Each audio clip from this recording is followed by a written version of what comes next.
청주서문교회를 섬기고 있는 박명용 목사입니다. 오늘은 하나님은 누가 만들었는가라는 제목인데, 이게 유신론, 하나님이 있다라는 것과 하나님이 없다라는 것의 차이점이 얼마나 다른가, 또 어느 것이 더 믿을 만한가, 여기에 대해서 한번 이야기를 나누고자 합니다. 낸시 피어시가 쓴 완전한 진리가 유명한데, 완전한 확신이라는 책이 있습니다. 그 책에 보면 미국 10대 청소년들이 왜 신앙을 멀리하게 되었는가, 여기에 대해서 나오고 있는데요. 그 내용이 뭐냐면, 의심을 표하거나 질문했을 때 대답을 잘 얻지 못했다, 납득이 되지 않았다라고 이야기하면서, 나는 과학적으로 생각하는 사람인데 성경이 말하는데 구체적인 실제적인 그 증거가 이렇게 믿기에 참 부족하더라, 이런 것 때문에 미국의 10대 청소년들이 떠난다라는 설문조사를 이 책에서 인용하고 있습니다. 또 미국의 기독교 리서치 기관 바나 그룹이 있는데, 여기 전에 청년들은 왜 교회를 떠나는가라고 했을 때, 교회에서 인생의 가장 절박한 질문을 할 수 없다, 그리고 정말 어떤 기독교의 가르침에 대해서 설득력 있는 그런 대답을 듣지 못하기 때문에 그렇다, 이런 이야기들을 많이 하고 있습니다. 그래서 이런 이야기와 더불어 제가 이제 이야기를 나누고 싶은 것은, 제가 미국에서 한 15년 살고 한 10년 정도 담임 목사를 했는데요.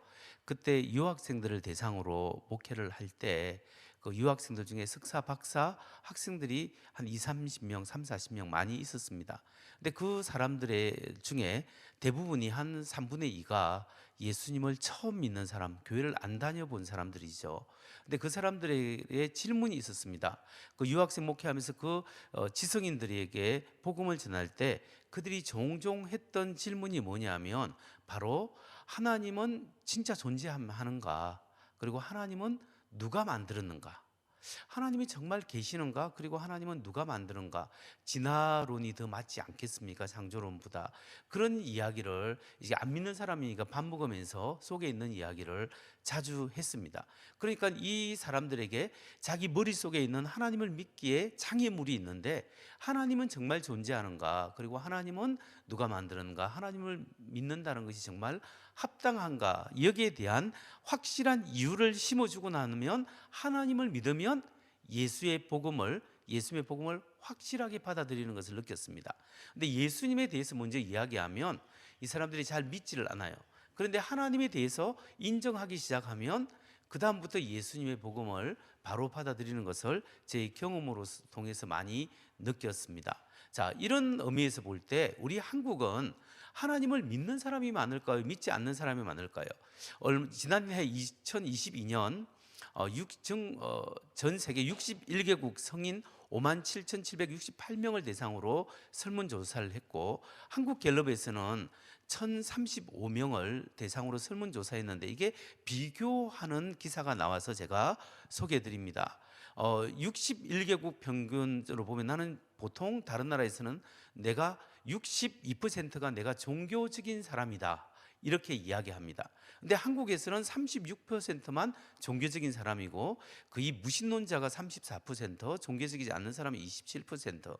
이렇게 한국은 유달리 무신론자가 다른 나라보다 한 3배 이상 많다라는 것을 우리가 알 수 있죠.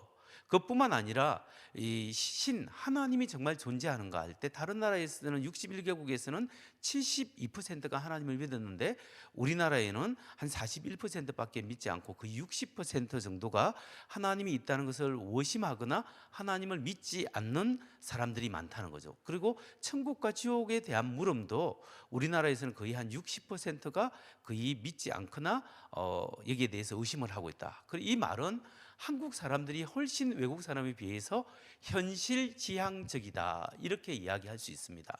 한국 사람은 이 세상을 굉장히 중요시 여기고, 죽음 이후의 삶에 대해서는 생각을 안 하는 경향이 있다, 이런 생각을 할 수 있고, 하나님이 존재한다는 것도 우리 한국인들은 잘 믿지 않습니다. 그런데 이런 문화에 있는 사람들에게 우리가 복음을 전하려고 하면 어떻게 해야 되겠습니까?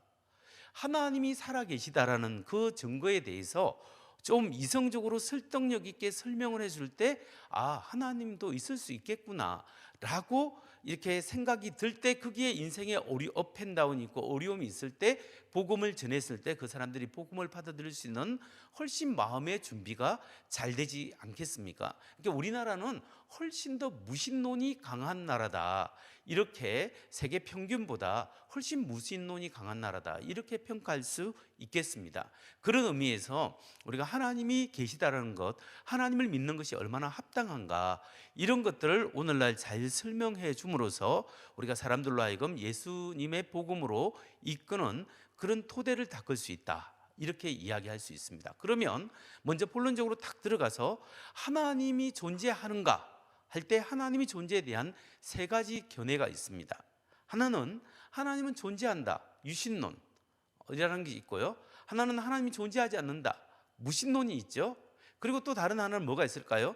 잘 모르겠다, 판단을 미루는 불가지론이 있습니다. 그러면 문제는 뭐냐면 이 세 가지 중에서 어느 것이 믿기에 제일 합당한가, 어느 것이 제일 믿기에 타당한 증거들을 제일 많이 보여줄 수 있는가를 따져보면 되죠. 근데 많은 사람들이 오해하는 것이 뭐냐면 하나님이 없다라는 증거가 훨씬 많다고 생각하는데 그렇지 않습니다. 하나님이 없다라는 것보다 하나님이 존재한다, 하나님이 계신다는 것이 성경적인 그 진리 외에도 일반적으로 생각해 볼 때도 훨씬 하나님을 믿는 것이 타당한 거예요. 그러니까 하나님을 믿는 것이 훨씬 더 논리적이고 믿기에 합당한 거예요. 근데 이 세 가지 선택 중에서 제일 믿기에 타당하지 않는 것이 무엇일까요? 그건 세 번째입니다. 불가지론, 잘 모르겠다. 왜냐하면 항상 애매모호하고 아리송한 것은 답이 아니에요. 예를 들면 서울에서 볼 때 태양이 동쪽에서 떠서 서쪽으로 지는 것 같기도 하면서 서쪽에서 떠서 동쪽으로 진다라고 말하면 이 사람이 그 이야기를 누가 믿겠습니까? 내가 어저께 누구한테 100만 원, 친구한테 100만 원을 빌려줬는데 그 친구가 오늘 와서 내가 당신에게 100만 원을 빌린 것 같기도 하고 갚아준 것 같기도 하고 안 빌린 것 같기도 하다, 애매모호하게 이야기하면 그 친구를 믿을 수가 없을 겁니다. 마찬가지로 이렇게 믿기에 합당하지 않는 것은 제일 불가지로는 제일 믿기에 합당하지 않다. 그러면 하나님이 존재한다, 하나님이 존재하지 않는다, 둘 중에 어느 것이 제일 믿기에 타당한가, 이걸 생각해 볼 때 하나님이 존재한다, 이것이 훨씬 믿기에 합당하고 제일 많은 증거가 더 많아요. 그러니까 우리가 크리스찬들이 여기에 대한 확신과 자신을 가지고 왜 그런가를 좀 배워가면서 정말 우리가 다른 사람에게 설명해 줄 수 있다면 우리 복음 전도에 굉장히 유리하지 않겠느냐, 이런 생각을 하게 됩니다. 자, 제 아이가 5살 때, 만 5살 때 저한테 질문했습니다. 아빠, 하나님은 누가 만들었나요? 이렇게 질문하는 거예요. 그래서 제가 뭐라 했겠습니까? 하나님은 누가 만드는 분이 아니라 원래부터 계신 분이야. 원래 하나님이 있어서 이렇게 하는데 5살 아이가 그걸 다 이해하겠습니까? 이해 못하죠. 근데 하나님은 누가 만들었나는 것은 어린아이도 질문이도 하지만 다른 사람들도 질문합니다. 출애굽기 3장 14절에 보면 하나님이 모세가 하나님에게 하나님의 이름이 무엇입니까? 하니까 I am who I am, I am that I am. 나는 여호와 스스로 있는 자니라. 나는 스스로 있는 자다, 이렇게 말씀하셨거든요. 그러니까 하나님은 스스로 원래부터 계셨던 분이다, 이렇게 이야기하는데 이 원래부터 계신 분이 말이 되느냐라고 특별히 도전하는 사람이 뭐냐면 영국의 무신론자 동물학자 리처드 도킨스죠. 이 도킨스는 만들어진 신이라는 책을 통해서 창조주가 세상을 만들었다면 그 창조주는 하나님은 누가 만들었는가, 그 책에 있는 내용 그대로 인용한다면 지적 설계자가 만일 이 세상을 만들었다면 그 지적 설계자는 누가 만들었는가, 여기에 대한 기독교가 합당한 답을 해줄 수 없기 때문에 나는 기독교를 믿지 않는다, 이런 말을 하고 있습니다. 그러니까 하나님은 누가 만들었는가, 이 질문은 우리 어린 아이로부터 대과학자에 이르기까지 모든 사람들이 할 수 있는 질문이죠. 그렇기 때문에 이 질문을 우리가 생각하는 것이 중요합니다. 그런데 하나님이 원래부터 계셨다라는 것이 정말 말이 안 되겠습니까? 우리는 하나님이 원래부터 계셨고 하나님은 무소부지할 뿐만 아니라 전지전능하시고 영원하시다고 믿습니다. 어제도 있었고 오늘도 있고 내일도 원래부터 계셨던 영원하신 분으로 믿습니다. 그런데 우리만 그렇게 믿느냐? 아닙니다. 무신론자들도 원래부터 있다라는 것을 믿어요. 그 무신론자들이 원래부터 있다라는 것을 믿는 믿음이 무엇일까요? 우주는 원래부터 있었다. 우주는 영원하다. 우주는 시작도 끝도 없다. 여러분, 이것은 말이 될까요? 하나님은 누가 만들었는가라는 질문을 하는 사람에게 그 사람이 믿는 믿음의 전제가 있는데 그게 뭐냐면 우주가 원래부터 있다, 영원하다 이렇게 생각하거든요. 그러면 과연 우주는 원래부터 있다고 믿는 믿음은 말이 되는가를 따져봐야 한다는 거죠. 그러니까 양쪽 다 전제가 있는 거예요. 전제가 뭘까요? 무신론자들의 주장은 우주는 원래부터 있었고 우주는 시작도 끝도 없고 영원하고 우주는 시작도 끝도 없다 이렇게 주장하는 거죠. 그러면 우리 크리스찬들은 뭡니까? 하나님은 원래부터 계셨고 하나님은 영원하신 분이고 하나님은 시작도 끝도 없다. 이렇게 팽팽하게 서로 원래부터 있는 바닥이 있다. 이 세상에 권한이 있다라는 것을 누구나 다 인정하고 있다라는 거죠. 그러면 이런 권한이 있다라는 것을 서로 인정한다면 어느 것이 맞을까 논리적으로 한번 살펴볼 필요가 있는 거죠. 과연 우주가 영원한가? 하나님이 영원한가? 우리가 이걸 한번 논리적으로 과학적으로 또 이론적으로 한번 따져봄으로써 하나님이 원래부터 계시는 분인가 우주가 원래부터 있었는가를 살펴볼 수 있습니다. 근데 옛날에는 이렇게 따져보는 것이 불가능했어요. 왜냐하면 이게 아리스토텔레스부터 옛날부터 이렇게 1920년대 후반까지 모든 사람이 믿는 게 뭐냐면 우주가 원래부터 무한하다고 원래부터 믿었어요. 그러니까 거기에 대해서 뭐 하나님이 영원하고 우주가 영원한가 따질 겨를도 없고 뭐 도구나 측정도 없는 거예요. 그런데 현대 과학이 발달하고 또 현대 이 논리학, 철학이 발달하면서 이제 이걸 따져 볼 수가 있게 되었습니다. 하나님의 존재에 대한 세 가지 중요한 질문이 있는데 그러면 나는 우주를 보면 하나님이 계신다는 것을 알 수 있다. 그렇게 이제 가르치고 이야기를 하거든요. 그러면 우주론적 존재 증거, 하나님이 우주를 보면 하나님이 계심을 알 수 있다라고 할 때 세 가지 중요한 질문이 있습니다. 첫 번째 질문은 여기 보시다시피 우주는 시작점을 가지고 있는가 아닌가? 비기닝, 우주가 시작점을 가지고 있는가? 노 비기닝, 우주의 시작이 없는가를 살펴보고 만약 우주의 시작이 있다면 사람처럼 우주가 태어난 적이 있다면 그 시작은 어떤 원인에 의해서 생겼는가 아니면 아무런 원인도 없이 스스로 우주가 우주를 만들었는가 이걸 한번 따져볼 필요가 있죠. 그리고 만일 우주가 시작이 있고 원인이 있다면 그 원인은 우리 하나님처럼 어떤 인격체가 만들었는가 아니면 물질, 비인격체인 어떤 물질이 이 거대한 우주를 만들었는가 이걸 따져봄으로써 하나님이 계신가 아닌가를 우리가 논리적으로 알 수가 있는 겁니다. 자, 여기에 대해서 오늘 주요 세 가지 관점을 가지고 이제 하나씩 살펴보도록 하겠습니다. 자, 우주론적 존재 증거, 우주는 시작을 가지고 있다. 저는 그렇게 믿습니다.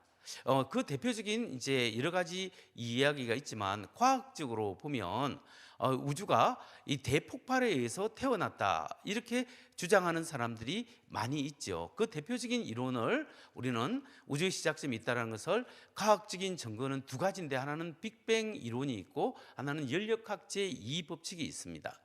빅뱅 이론이라고 하면 오래전에 우주가 약 138억 년이라고 과학자들은 그렇게 이야기하는데 오래전에 우주가 대폭발에 의해서 지금 생겨서 지금도 팽창하고 있다 이렇게 이야기하고 있습니다. 이거는 제 말이 아니라 일반 과학자들이 하는 이야기를 지금 인용하고 있는 겁니다.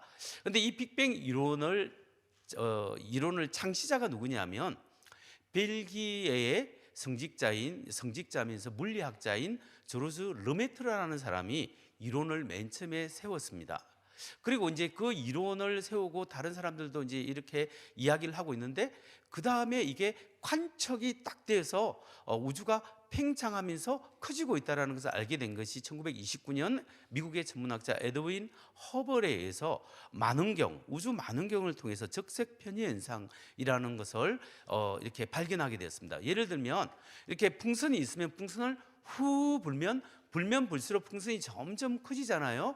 마찬가지로 이 우주가 처음에는 아무것도 없는 데서 갑자기 점 같은 게 뻥 터져가지고 우주가 대폭발로 점점 지금도 커지고 있다는 것을 망원경 통해서 관측을 하게 된 거죠.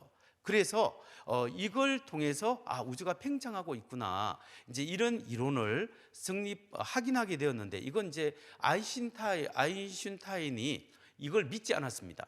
안 믿었는데 아마 1932년쯤 윌슨산 천문대에 가서 허벌 만원경을 아인슈타인이 직접 보고 이게 우주가 팽창하고 있구나, 이걸 믿게 된 거죠. 그러니까 이 시점 이전에는 사람들이 고대로부터 이때 1920년대 후반까지 뭐 했냐? 우주는 시작도 없고 끝도 없이 팽팽하고 누가 뭐 하나님이고 누가 이렇게 만든 것이 아니다, 이렇게 생각하고 있었는데, 이때 지금 이런 관측적 증거 때문에 이제 우주가 점점 팽창하고 그 풍선의 바람을 빼면은 그 팽창하던 시간을 거꾸로 돌리면 그게 점점 줄어들겠죠.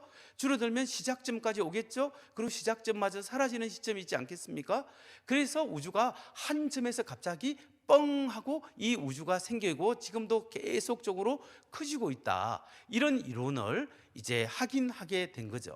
그런데 문제는 빅뱅 우주론이 처음 나왔을 때 과학자들이, 특히 무신론적 과학자들이, 하나님을 안 믿는 과학자들이 빅뱅 우주론을 거부했습니다. 그 이유가 뭘까요? 그 이유는 빅뱅 우주론이 우주의 시작이 있고 하나님의 창조 사건을 함의하고 있기 때문에, 그걸 알려주고 있기 때문에 우주의 시작이 있다? 말이 안 된다. 그러면 창세기에 창조 사건이 있단 말인가? 과학자들은 하나님 안 믿는, 그 무신론자 과학자들은 하나님 안 믿기 때문에 이게 말이 안 된다고, 이렇게 그 무신론 과학자들이 빅뱅 이론을 거부해 버렸어요. 막 거부하면서, 그렇게 했을 때 이제 그러면서 이제 빅뱅 우주의 시작이 없다, 이걸 증명하기 위해서 뭘 이론을 냈냐면은 steady state, 정상 우주론이라는 우주론을 만들어내기 시작했습니다. 그러니까 우주는 무한히 시작도 없고 끝도 없고 이게 영원하다라는 일반 철학적인 그 개념을 그대로 복원시키려고 하는 노력이 실제로 있었는데, 그게 언제냐면 이 정상 우주론을 만들어낸 게 1948년 영국의 캠브리지 대학교 교수, 물리학자 2명, 수학자 1명. 그래서 프레드 호일과 토마스 골드와 수학자 헤르만 본디, 앞에 두 사람은 물리학자고 뒤에 한 사람은 본디는 수학자인데, 이 세 사람이 우주의 시작을 없애야 된다, 이 말이 안 된다, 이렇게 해서 만든 이론이 바로 정상 우주론. 우주는 계속 팽창하는데 거기에 팽창하면서 뭔가 계속 만들어지고 있다. 그래서 프레드 호일이라는 사람이, 이 이론을 만든 사람이 직접 한 말이 이겁니다. 빅뱅 이론의 명백한 유신론적 함의를 회피하기 위해 정상 우주 모델을 제안했다, 이렇게 이야기하는 거죠. 그러니까 이 사람은 이제 우주는 영원하고 과거로부터 지금까지 계속적으로 팽창하고 무한하고 시작도 끝도 없이 하나님의 창조, 이런 것은 말이 안 된다, 이렇게 주장하기 위해서 이런 이론을 만들어낸 거죠. 그런데 이게 1960년대까지 이 정상 우주론과 우주론에 있어서 빅뱅 우주가 경쟁을 하기 시작했는데, 1965년에 이르러서 이제 빅뱅 우주론이 승리하게 됐습니다.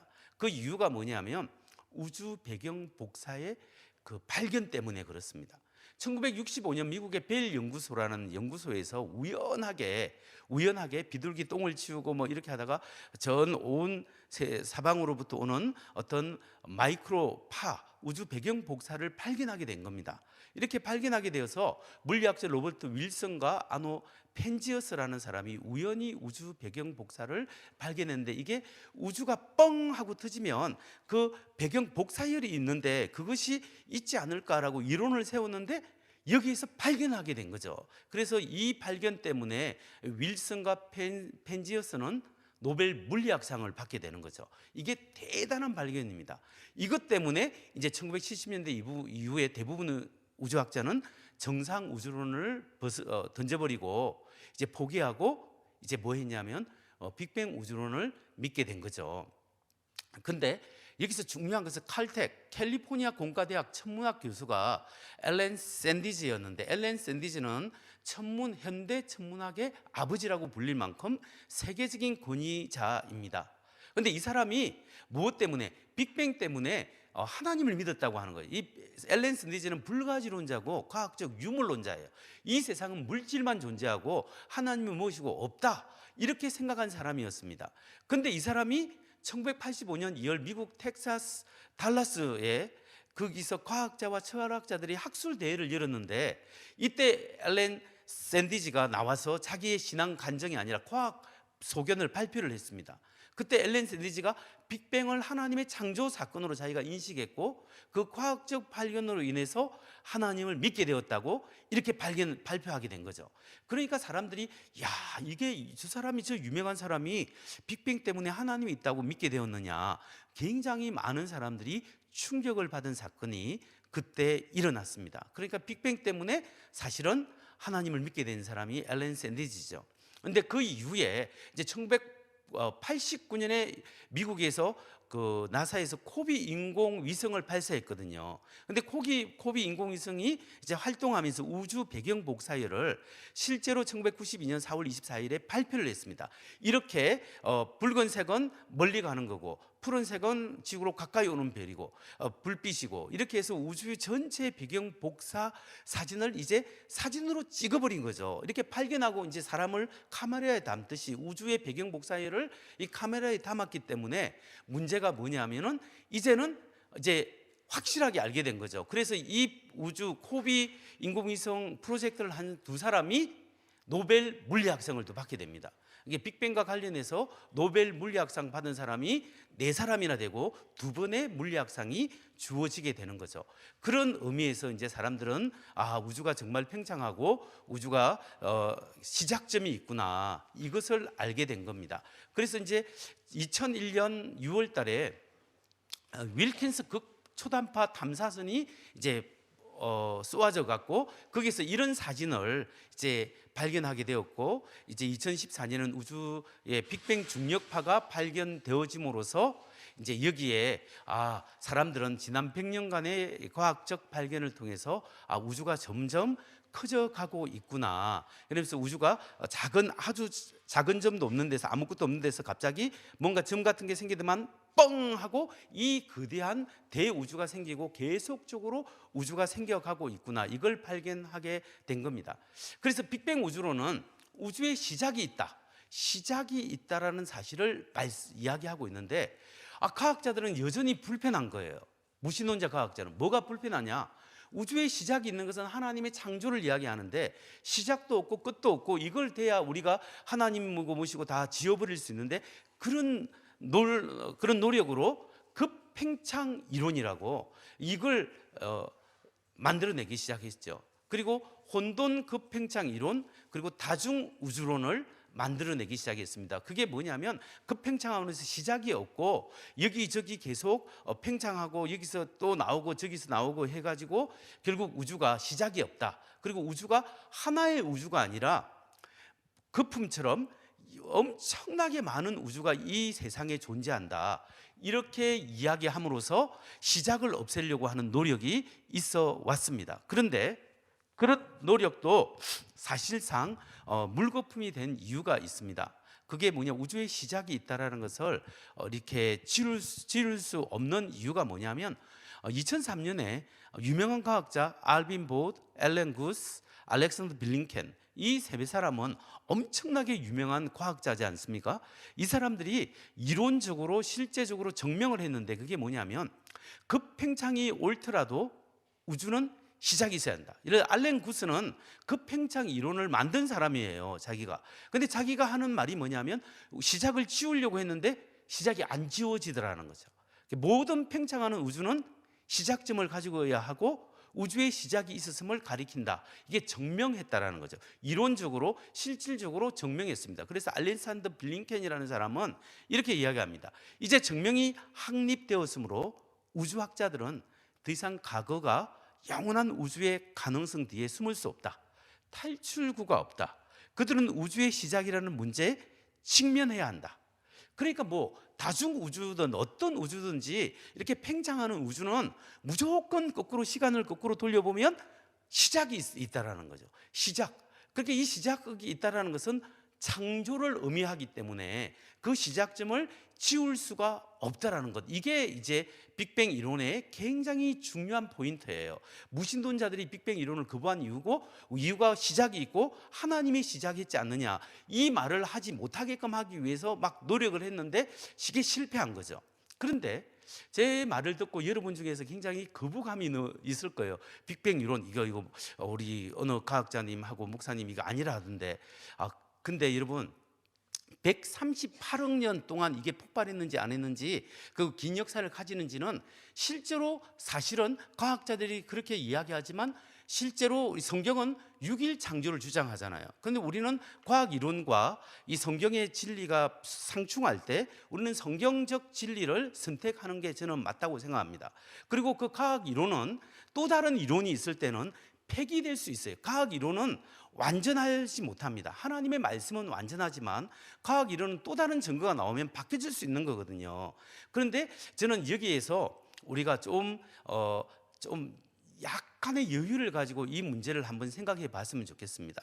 서울대 물리학과 교수면서 예일대학에서 물리학 박사를 받으신 분이 재원호 교수님입니다.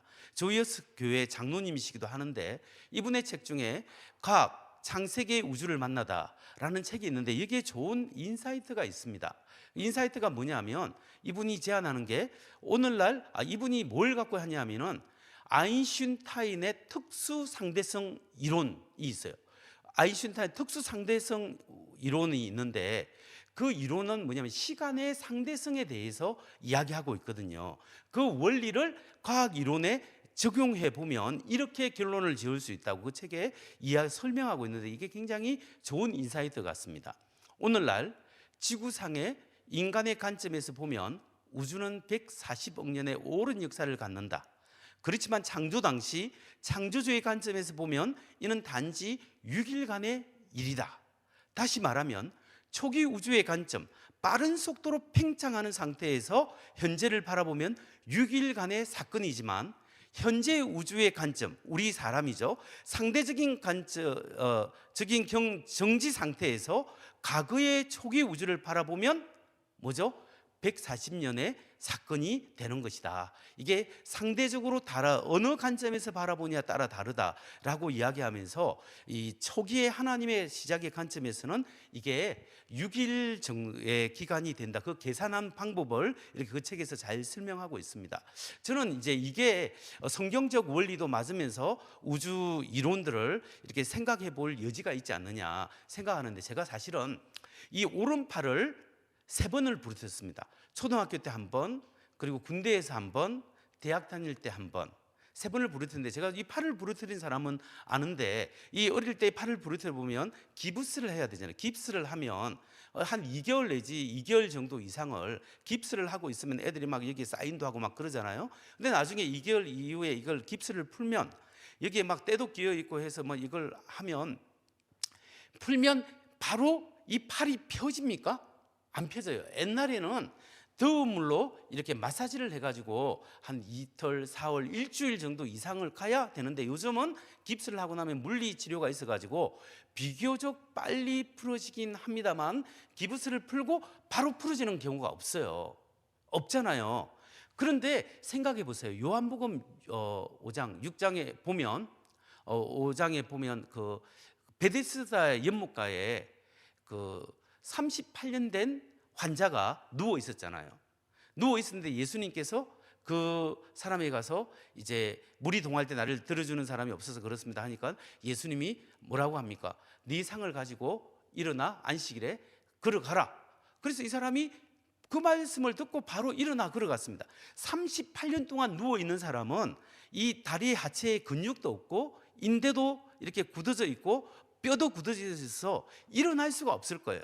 그런데 그 순간 말씀을 듣고 바로 일어나서 이 사람이 걸어갔지 않습니까? 여러분, 요한복음에 예수님께서 마가복음 2장에 보면 중풍병 환자가 왔을 때 내 상을 가지고 걸어가라 했을 때 그 사람이 바로 들고 이렇게 걸어갔습니다. 이론적으로 과학적으로 생각해 보면 이건 있을 수 없는 일이에요. 왜냐하면 한두 달 동안 팔을 펴는 것도 안 되는데 38년 동안 누워 있는 사람이 어떻게 갑자기 순간적으로 일어나서 갈 수 있느냐? 이건 하나님이 기적적으로 만들어 줘야 되는 일이거든요. 그러니까 하나님의 창조 사건은 하나님의 기적이기 때문에 6일간에 충분히 가능할 겁니다. 가능하다고 저는 그렇게 믿습니다. 그런데 인간적인 관점에서 보면 이것이 오랜 기간일 수도 있다라는 과학적인 이론도 우리가 생각을 해볼 필요가 있을 때 우리가 빅뱅 이론을 무조건 거부하기보다는 여기에 제일 중요한 것이 바로 시작이 있다. 우주의 시작, 창조 사건을 함의하고 있다. 이게 굉장히 중요해요. 그래서 저는 이제 변정을 하는 사람, 안 믿는 사람들에게 전도하고 안 믿는 지성인들에게 복음을 전하는 그런 일을 할 때 빅뱅 이론을 끌어들이는 이유가 그 사람들의 은으로 당신들이 믿는 과학 이론으로도 하나님이 계시다는 것이 훨씬 믿어지지 않느냐. 이제 하나님의 창조 사건에 대해서 이야기하기 때문에 이 이야기를 하고 있습니다. 그런데 빅뱅 이론은 또 다른 이론이 있으면 다 진리가 아니기 때문에 버려질 수 있다. 이제 이런 생각을 하면 되겠습니다. 아무튼 중요한 것은 시작점이 있다. 우주의 시작이 있다. 이게 중요합니다. 그래서 거의 모든 사람들은, 이게 스티븐 호킹이 하는 이야기인데요, 거의 모든 사람들은 지금 우주와 시간 그 자체는 빅뱅이 일어났을 때 시작점을 가진다고 믿고 있다. 그러니까 우주에 안 믿는 사람도 이제 뭘 인정하기 했습니까? 우주에 시작이 있다. 시작이 있다라는 것이 이제 굉장히 중요한 포인트예요.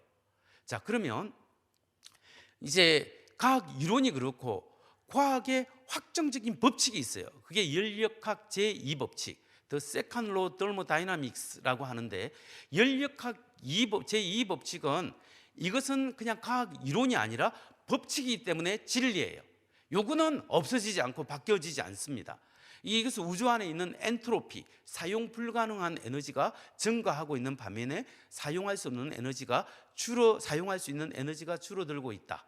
이게 이제 질서에서 무질서로 바뀐다. 이게 인력학 제2법칙인데 이것인 확실한 법칙입니다. 이 연력학 제2법칙을 통해서 우주의 시작이 있고 우주의 종말이 있다는 것을 충분히 알 수 있죠. 예를 들면 제가 청주에서 지금 서울까지 차를 타고 왔는데요, 처음 시작 올 때 기름을 가득 채웠습니다.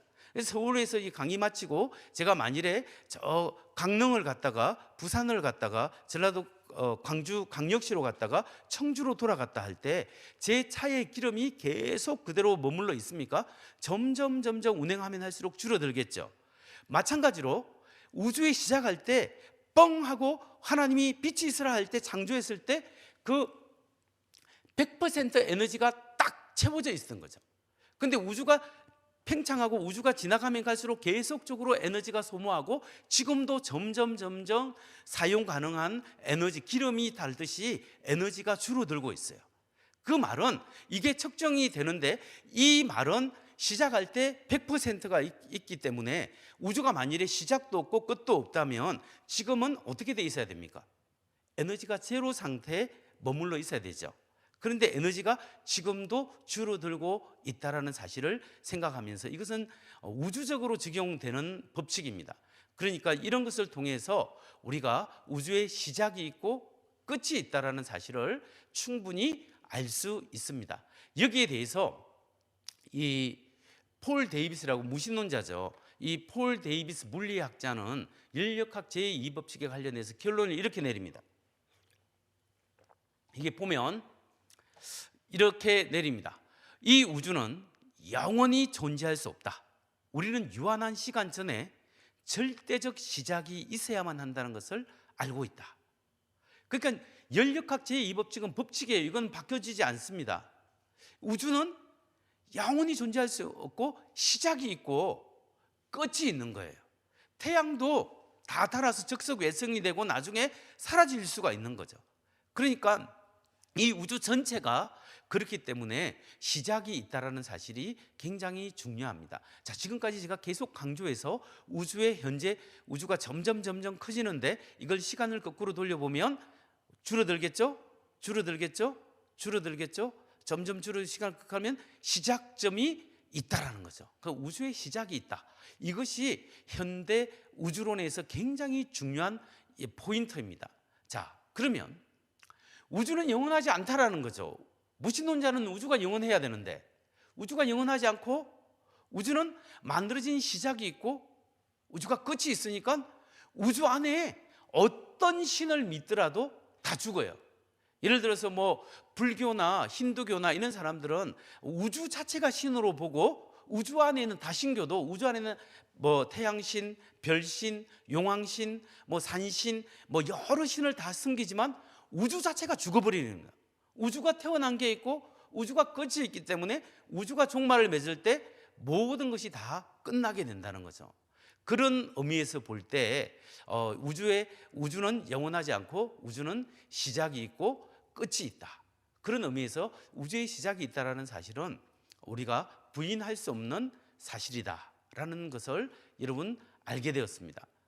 그러면 이제부터는 조금 더 진도를 빨리 해서 두 번째 전제, 우주의 시작이 있다면 그 시작에는 어떤 원인이 있었느냐, 원인이 없었느냐. 원인이 있었다라고 저는 전제합니다. 그 이유가 뭐냐면 무엇이든지 존재하기를 시작하는 것은 그 존재의 원인을 가진다. 여러분, 사람이 태어났죠? 우리는 원래부터 있었던 존재가 아니잖아요.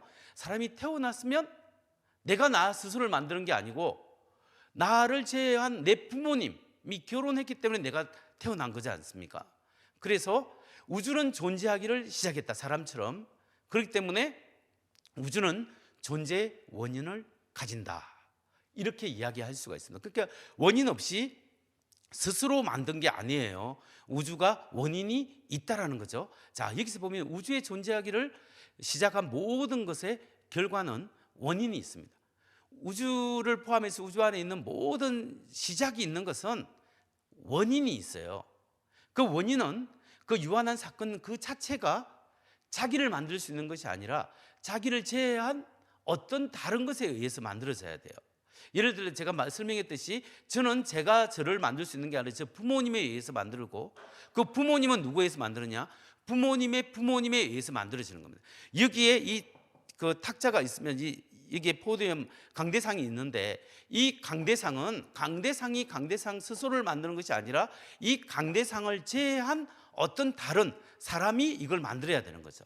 그리고 우주에 마찬가지로 우주도 시작이 있는데, 시작이 있는 것은 우주를 제외한 어떤 다른 것에 의해서 우주가 만들어져야 된다.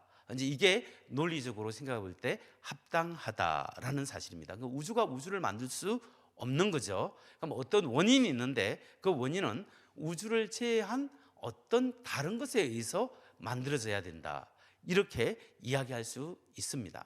그러면 이제 세 번째, 우주의 시작이 있고 시작에는 원인이 있는데 그 원인은 저는 주장하기를 인격체다, 이렇게 주장할 수 있습니다. 왜냐하면 여기에는 두 가지 증거가 있는데, 철학적으로 논리적으로 생각하는 논증이 있고 과학적으로 확정할 수 있는 방법이 있습니다. 우주의 시작의 원인은 하나님이시다, 인격체다라고 충분히 말할 수 있습니다. 예를 들면 우리가 생각하는 철학적인 논리적 사고로 생각해 보면, 만일 우주를 만든 제1, 이 지금 강대상이 우주라고 생각하면 이 우주를 만든 제1 원인이, 어떤 원인이 비인격체인 어떤 물질이다, 어떤 여기 포인트라고 하면 물질이라고 하면, 그러면 문제가 뭐냐면, 그러면 이 물질이 이 강대상이라는 우주를 만들었어요. 그럼 이 물질이 A라는 물질이라면 이 A라는 물질은 반드시 금방 생각하는 게 뭐냐면 A는 누가 만들었느냐는 거죠. 물질이기 때문에 유한한 사건, 이 사건이 이 A라는 물질이 우주를 만든 사건이 생겼으면 A라는 이 물질은 누가 만들었냐? 그러면 B라는 물질이 만들었다. 그럼 또 질문이 뭐예요? B는 누가 만들었냐? C가 만들었다. C라는 물질.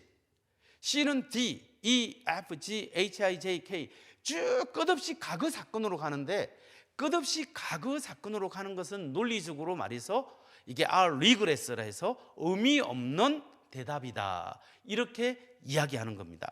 그렇기 때문에 물질이 우주의 원인이 된다면 이것이 답이 없다. 그것은 그 물질이 우주를 만들었다는 각오로 계속 가는 것은 actual infinity, 실제적 무한대가 있다라고 하는데, 실제로 무한한 것은 현실 우주에는 없다라는 거죠. 그걸 하나도 발견할 수가 없습니다. 그런 의미에서 철학적으로 이게 불가능하다라는 사실이고, 이거 끝없이 과거로 가는 사건은 없습니다. 예를 들어서 시간으로 생각하면 시간이 반드시 시작점에서 처음 사건에서 다음 B, C, D, E, F, G 이렇게 쭉 앞으로 가는 거지, 시간은 뒤로 흐르지 않습니다. 그러니까 시간이 무한히 미래로 가고 무한히 과거로 가면 현재가 계속 벌어지기 때문에 현재가 오지 못한다는 거죠.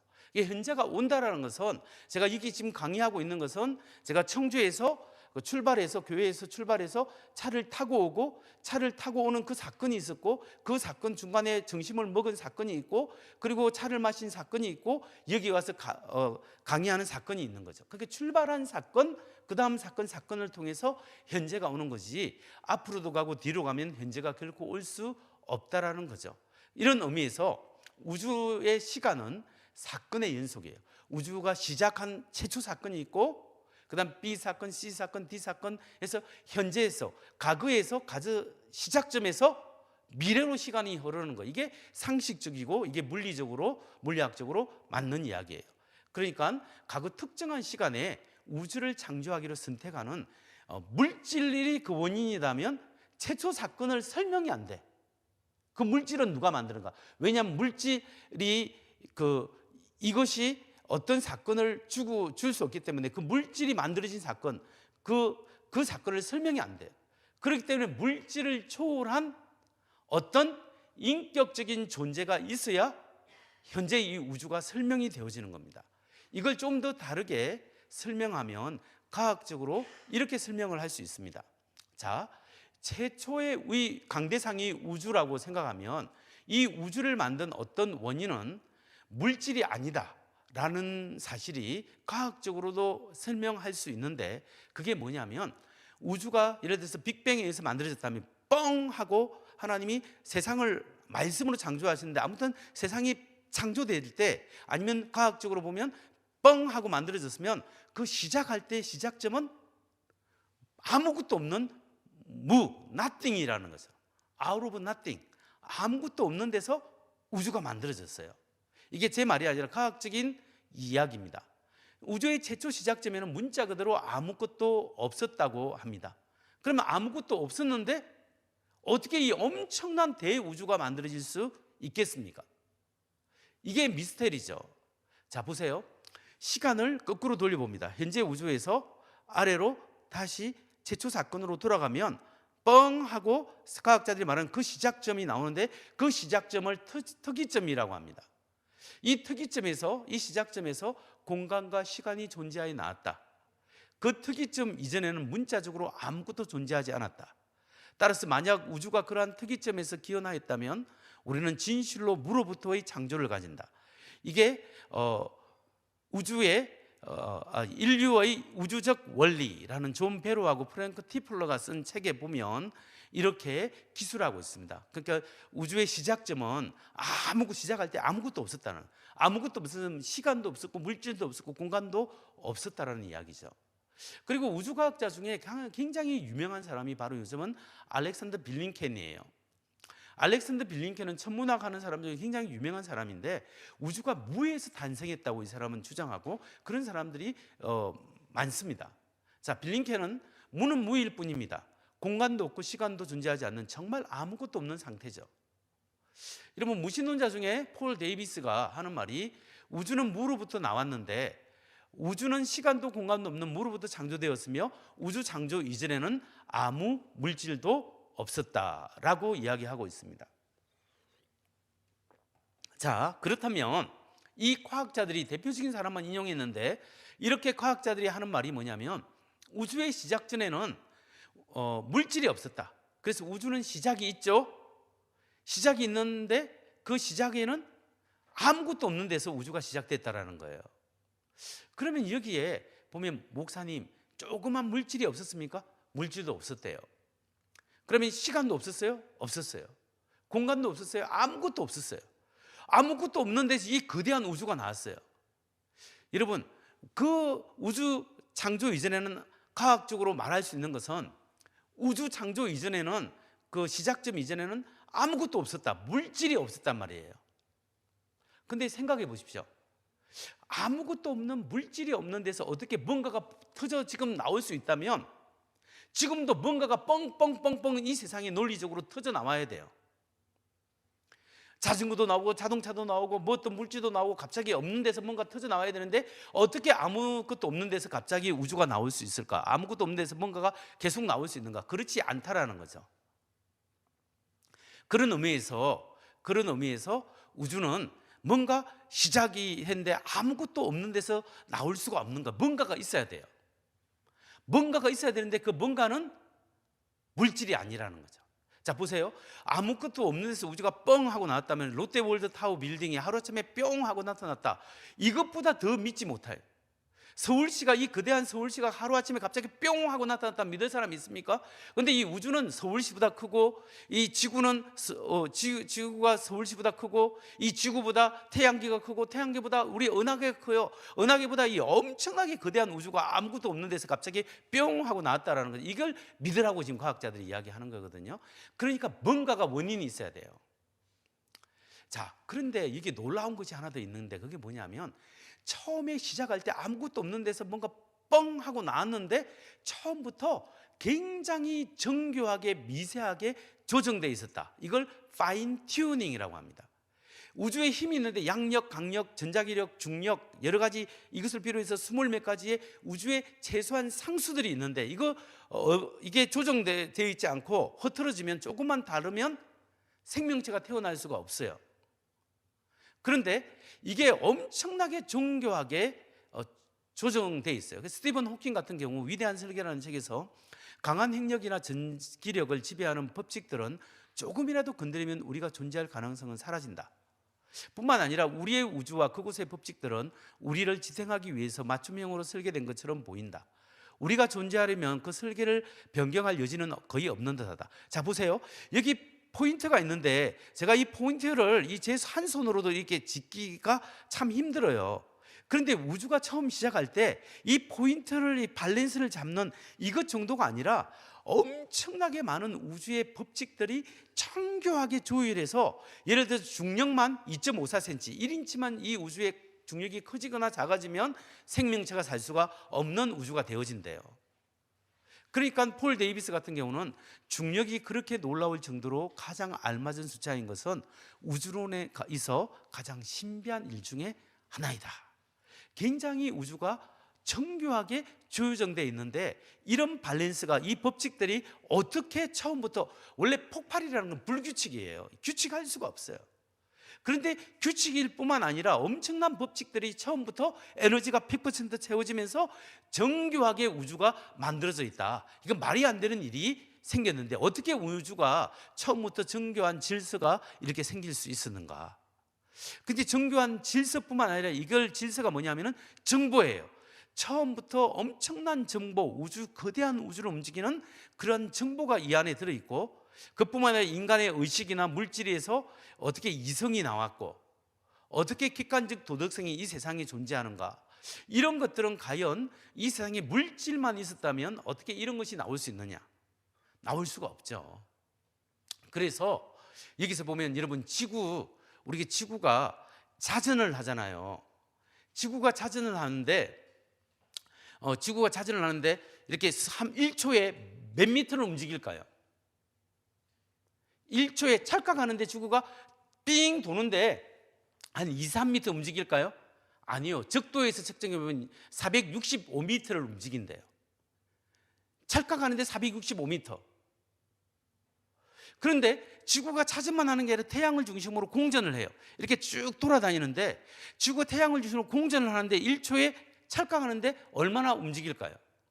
29.8km, 거의 30km로 가요. 총을 쏘면 1초에 찰칵하는데 1초에 1km로 가요. 총알이. 그러면 지구는 총알의 30배로 이렇게 붕 날아가는 거예요. 그러니까 찰칵하는데 465m로 붕 차진하면서 이 우주를 이 태양 중심으로 총알의 30배로 지금 날아가고 있는데 여러분 어지러우세요? 안 어지럽죠. 봄, 여름, 가을, 겨울 다 오잖아요. 요즘 우리가 하도 지구를 잘못 사용하기 때문에 이상기온이 있지만 자연의 법칙이 그대로 움직이게 돼 있잖아요. 누가 이런 것을 조율했을까? 누가 이렇게 생명체의 DNA에 이런 엄청난 생명체, 사람이 말할 수 있는 이런 생명체를 처음부터 이런 것들을 만들어 고안해냈을까? 이게 우연히 물질에서 나왔는가? 그러기에는 엄청난 이게 문제가 있다는 거죠. 여러분, 신비한 세포만 한번 생각해 보면, 제가 이제 세포에 대한 비디오를 한번 보여주려고 하는데요. 우리 옛날에는 다인이 그 진화론 쓸 때만 해도 이 우리의 세포는 머시멜로우처럼 고기 덩어리들이 연결되어 있다고 생각했습니다. 그런데 이 세포는 쪼개면 쪼글수록 굉장히 복잡하고 기계 공장처럼 되어 있습니다. 그걸 한번 비디오로 한번 볼까요? 네, 비디오 한번 보면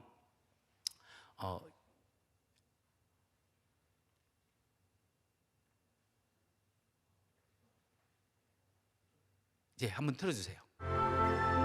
In the years since Kenyon's rejection of chemical evolution, science has revealed the details of 몸 an 안에 entire 있는 system of information 세포 processing 하나를 that bears the 이렇게 hallmarks of 설명하는 intelligent 비디오인데요. design. 우리 몸속에 있는 작은 세포 하나의 세포 With 핵으로 computer animation, 들어가면 we can enter the cell to view this remarkable system at work. 애니메이션으로 이렇게 세포 안에 세포 핵으로 들어가 봅니다. 세포 핵으로 들어가 보면 세포 핵 안에 지금 뭐가 보입니까?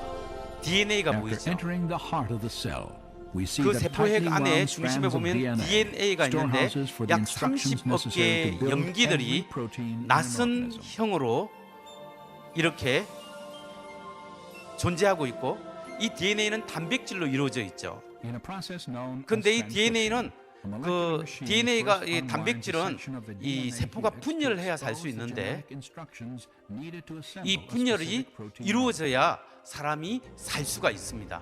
왜냐하면 세포가 자꾸 죽기 때문에. Another machine 근데 then 분열하기 copies 위해서는 these instructions to 메신저 form a molecule RNA가 known as messenger 정보를 RNA. 카피해야 됩니다. 그렇게 저렇게 정보를 카피해서 그 세포 분열을 일으키는데 카피한 정보를 세포 핵 밖으로 가져나갑니다. 그러면서 세포가 열려라 참게 하면 열려서 이렇게 쭉 지나가게 되죠. 그러면 이제 이렇게 카피한 정보들을 세포핵 밖으로 데려가서 이것을 아미노산을 20개 종류가 있는데 그 아미노산들을 같이 이렇게 붙이는 그 공장이 라보솜이라는 게 있습니다. 라보솜에 들어가서 여러분 보시기에 저 위쪽에 있는 코드 뭐 이제 여러 가지 색깔로 되어 있는 저거는 기호입니다. 그 기호에 따라서 그 정보에 따라서 제일 아래쪽에 있는 아미노산, 제일 아미노산이 한 20가지 종류가 있는데 이 아미노산이 위에 정보에 따라 하나씩 차례대로 연결되어야 되는데 가장 간단한 단백질이 150개 정도가 지금 연결돼요. 예를 들어서 스튜던트 하면 영어로 STUDENT 7개의 알파벳이 있는데 이게 연결돼야 스튜던트라는 뜻이 되듯이 아미노산이 저렇게 연결되어야 이것이 하나의 단백질이 되는데 가장 단순한 단백질도 150개 이상의 아미노산이 체계적으로 차곡차곡 순차적으로 저렇게 만들어져야 됩니다. 우리 집을 지을 때 이 기둥이 있어야 되고 벽이 있어야 되고 지붕이 있어야 되고 창문이 있어야 되듯이 구조가 하나하나가 정확하게 저렇게 만들어지면 3차원적으로 만들어지면 저렇게 하나의 단백질이 만들어진 것이 필요한 곳에 딱 가져가서 붙이는 그런 것이 바로 우리 몸 하나에서 굉장히 천천히 이야기했는데 엄청나게 빠르게 이슬람 딘 캐년인데요. 원래 이 사람은 아미노산이 스스로 자기 조립이 된다 했는데 그게 저런 전자현미경을 통해서 안 되는 것을 보고 자기 책을 찢어버렸습니다. 폐쇄시켰습니다. 그 정도로 지금 이 딘 캐년 하는 말이 이게 화학 공장이다. 우리 세포는 화학 공장으로 정보에 의해서 지금 엄청나게 빠른 저런 속도로 저런 일들이 일어나고 있다는 사실을 우리에게 알려주고 있습니다. 예, 여기까지 비디오 봅니다. 자, 어떻습니까, 여러분? 최초에 아무것도 없었는데 물질이 없었죠. 시간도 없었죠. 공간도 없었는데 어떻게 이런 대우주가 나올 수 있겠습니까? 갑자기 어떻게 이런 것이 태어날 수 있는가? 아무것도 없는 데서는 아무것도 나올 수 없죠. 답은 뭔가가 그래도 있어야 돼요. 지성을 가진 인격체인 저런 정보를 주입할 수 있는 하나님이 아니고는 이것이 만들어질 수가 없다라는 거죠. 우주를 창조한 원인은 지성을 가진 인격체다 이렇게 말할 수 있고, 여러분 일단 물질은 우주를 만든 원인이 못 됩니다. 우주의 시작에는 왜냐하면 아무런 물질이 없었기 때문에 그 이전에는 시간도 없었고 공간도 없었고 아무런 변화도 없었습니다. 노물질, 노시간, 노공간이죠.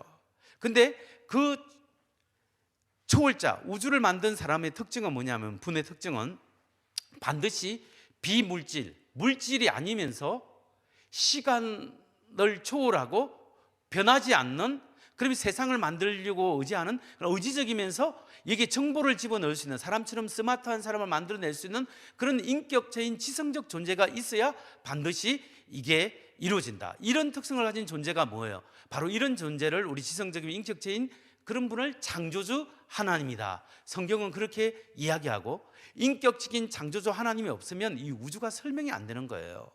그러니까 하나님을 믿는 게 훨씬 더 유리합니다. 오리진스이라고 하는 닐 타인슨하고 도널드 골드 스미스라는 사람이 쓴 책인데요. 이건 과학책이에요. 이 책에 보면 이렇게 이야기합니다. 우주가 시작되기 전에 무엇이 있었을까? 라는 질문에 대해서는 우주는 항상 거기 있었다라고 대답하는 것은 만족스러운 대답이라고 할 수 없다. 그러나 신이 존재하기 전에 무엇이 있었을까라는 질문에 대해 신은 항상 존재하였다라는 대답은 만족스러운 대답이 될 수 있을 것이다. 과학책인데도 이게 우주의 시작을 설명하기 어려우니까 이런 이야기를 하고 있는 겁니다.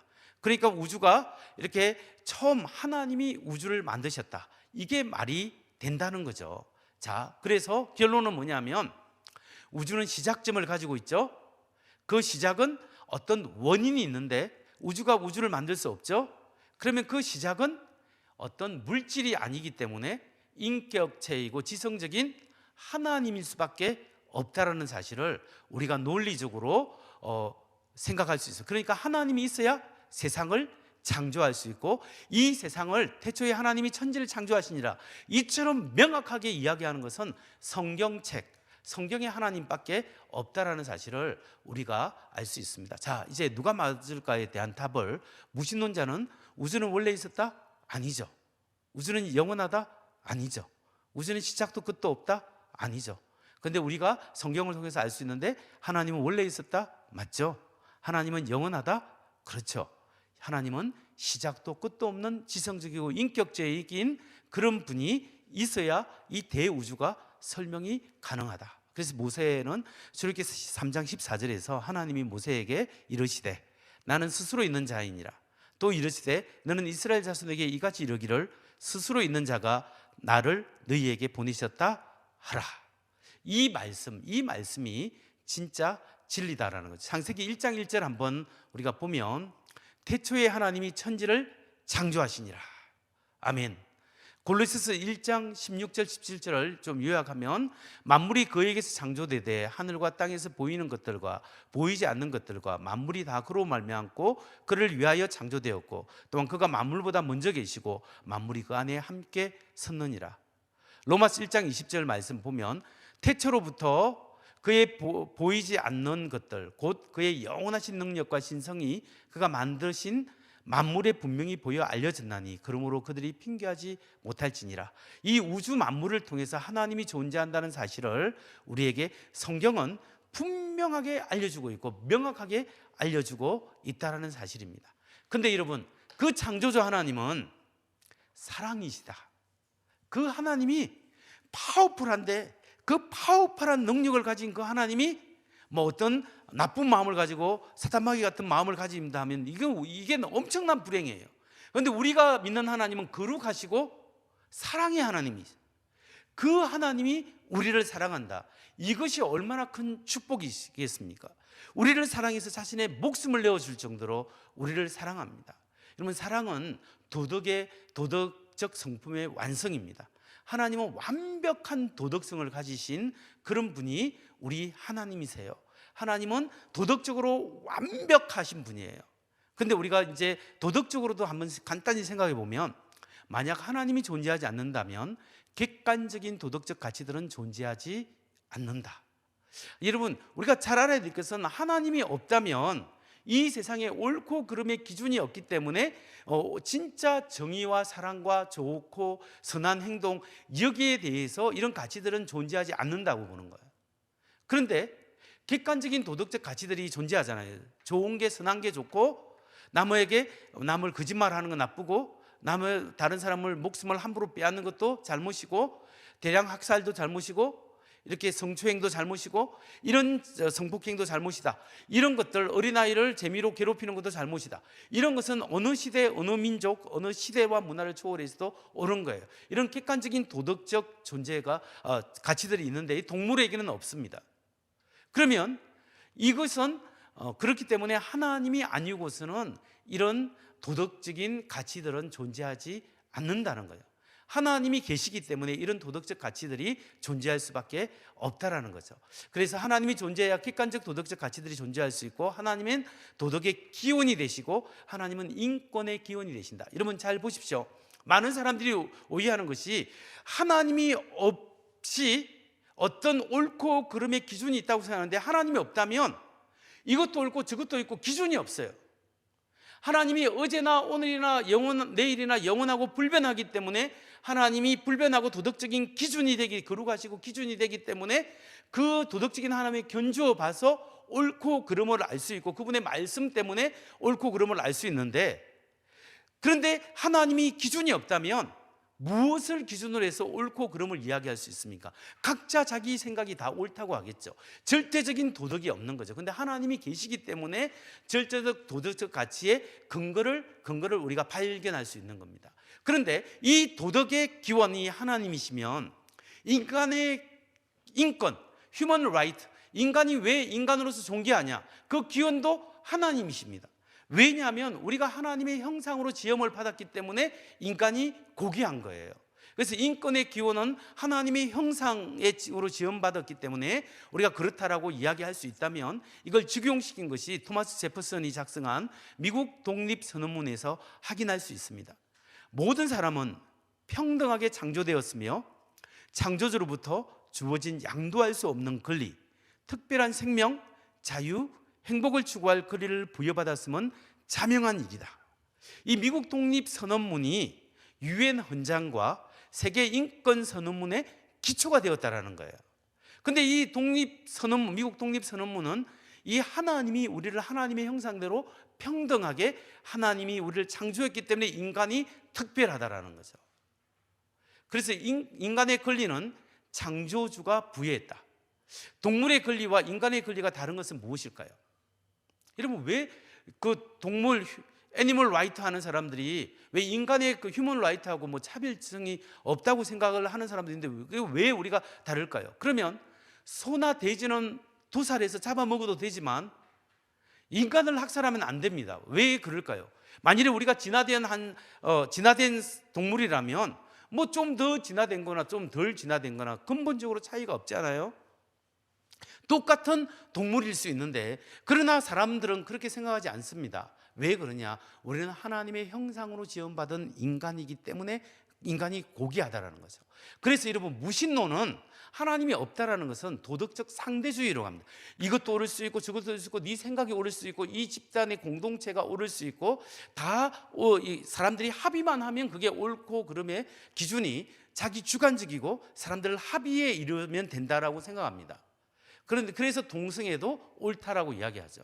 그런데 우리가 하나님을 믿는 사람이라면 하나님이 절대로 옳으신 분이고 하나님이 거룩하신 분이기 때문에 우리는 절대로 옳은 것이 있다. 그러니까 그게 도덕적 절대주의예요. 하나님이 거룩하고 그분의 성품이 거룩하고 그분이 거룩하라고 명령했기 때문에 우리가 거룩한 삶을 사는 거예요. 그리고 하나님이 우리를 하나님의 형상으로 귀하게 만들었기 때문에 우리에게 인권이 있는 거예요. 그래서 하나님이 있는 사람들은, 하나님을 믿는 사람은 인권을 주장할 수 있는 거예요. 인권의 근거를 발견할 수 있어요. 근데 하나님을 믿지 않는 사람은 인권의 근거를 발견할 수가 없는 거예요. 왜냐하면 자기 생각이 다 옳으니까. 전에 제가 미국에서 공부할 때 어느 유명한 신학교에 가서 도서관을 좀 이용했습니다.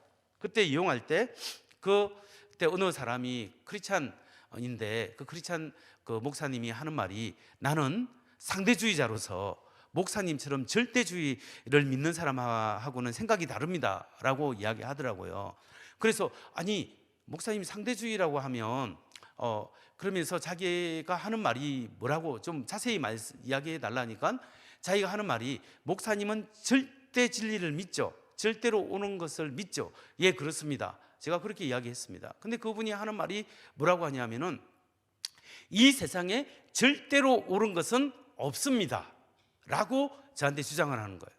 그래서 제가 아니, 미안하지만 다시 한번 말씀해 주실 수 있습니까? 라고 물어보면서 이 세상에 절대로 옳은 것은 없습니다 라고 말을 하는데, 그 말을 저보고 옳다고 믿으라는 겁니까? 아니면 믿거나 말거나 라고 지금 이야기하십니까?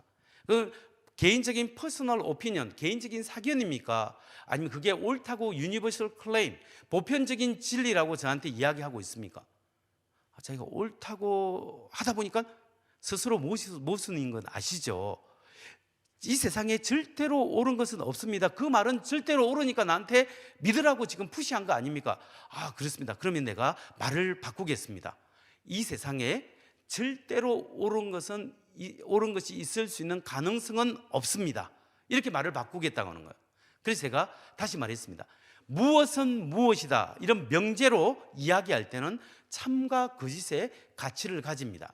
이 세상에 절대로 옳은 것은 있을 가능성이 없습니다 라는 말을 나보고 믿으라고, 개인적 사견이 아니라 이 말은 옳으니까 믿으라고 지금 푸시한 거 아닙니까? 그러면 절대로 그 말은 진짜 옳다고 나한테 이야기하는 거지 내가 믿거나 말거나 하라고 이야기한 겁니까? 그거 아니죠. 그러면 절대로 무엇은 무엇이다, 명제로 이야기했을 때는 그것은 참과 거짓의 가치를 가지기 때문에 절대로 옳은 것은 없습니다라는 자체가 절대로 옳은 것이라고 나한테 이야기하고 있는 것입니다. 그런 의미에서 절대로 옳은 것이 없다고 상대적으로 이야기하는 것은 자기 방성을 자기가 빼서 뒤로 넘어지는 자기 모순에 빠지는 겁니다. 자가당착입니다. 그렇기 때문에 그 말이 안 맞지 않습니까? 라고 토론한 적이 있습니다. 마찬가지로 무신론자들은 이 세상에 하나님이 없다면 절대로 옳은 것이 없다고 이야기할 수 있지만, 하나님이 계시고 하나님을 믿을 수 있는 근거가 훨씬 더 많기 때문에, 그리고 특히 크리스찬들 중에서 도덕적 상대주의로 빠지면 안 되고 동성애를 주장하면 안 됩니다. 우리는 하나님의 말씀에 근거하고 하나님이 정말로 옳다고 하는 것을 옳다고 여기고 그 말씀대로 살아갈 때 인간이 제일 인간다움을 누릴 수 있다는 거죠. 그런 의미에서 우리는 진정한 인권은 하나님과 하나님의 말씀을 떠나서는 존재할 수 없다. 동성애는 하나님이 명하신 명백한 금하신 행위입니다. 그리고 명백한 그 하나님 앞에 죄이고 도덕의 근원이 되시는 하나님과 그분의 말씀이 우리가 굳게 서서 오늘 이 시대에 정말 하나님이 주신 진리를 우리가 잘 지켜나갈 때 하나님께서 우리를 통해서 하나님의 귀한 일들을 이루어 나갈 수 있지 않겠는가, 이렇게 생각하면서 오늘 우리가 정말 하나님이 살아계시고, 그분은 논리적으로 과학적으로 따져도 하나님이 살아계시고, 그 하나님이 살아계시기 때문에 우리가 그 하나님의 말씀을 지키고 그분의 형상으로 닮은 우리가 인권을 가지고 하나님의 뜻 가운데 살아가는 복된 하나님의 사람 되시기를 간절히 우리 생각하면서 제가 기도하고 마치겠습니다. 하나님 아버지, 오늘 하나님은 누가 만들었는가? 세상 사람들은 도전합니다. 하나님이 계시는가 계시지 않는가? 하나님이 계신다는 것이 이렇게 하나님 성경 말씀에 명백하게 우리에게 주어졌고, 우주 만물을 통해서 인간의 생명체, 이 세상의 생명체를 통해서도 우리에게 명백하게 주어졌음에도 불구하고 우리가 그것을 놓치고 부인하고 살아갈 때가 있습니다. 주님, 우리의 허물과 죄를 용서하시고 하나님 말씀에 굳게 서서 하나님의 믿는 사람대로 말씀에 굳게 돼서 말씀대로 살아갈 수 있도록 축복하여 주옵소서. 우리 인간의 인간됨은 하나님이 우리를 귀하게 형상으로, 하나님의 형상으로 만들었기 때문인 것을 믿고, 오늘 다시 한번 우리가 하나님의 도덕적인 하나님, 그 거룩하신 하나님, 그 사랑의 하나님을 닮아가고 하나님의 뜻 가운데 살아갈 수 있도록 축복하여 주옵소서. 예수 그리스도의 이름으로 감사하며 기도하옵나이다. 아멘. 감사합니다.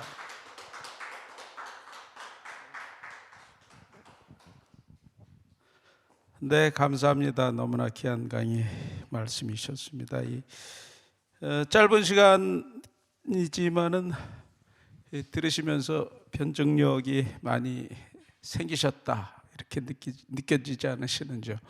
상당히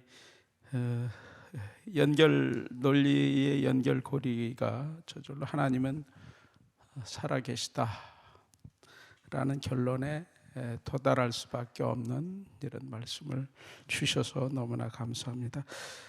사실 성경에 다 기록이 되어 있는 거죠. 성경 말씀대로만 믿으면 문제가 없는데, 태초에 하나님이 천지를 창조하시느니라 말씀되어 있고, 빛이 있으라 하심에 빛이 있었고 하나님 보시기에 좋았더라, 이런 말씀.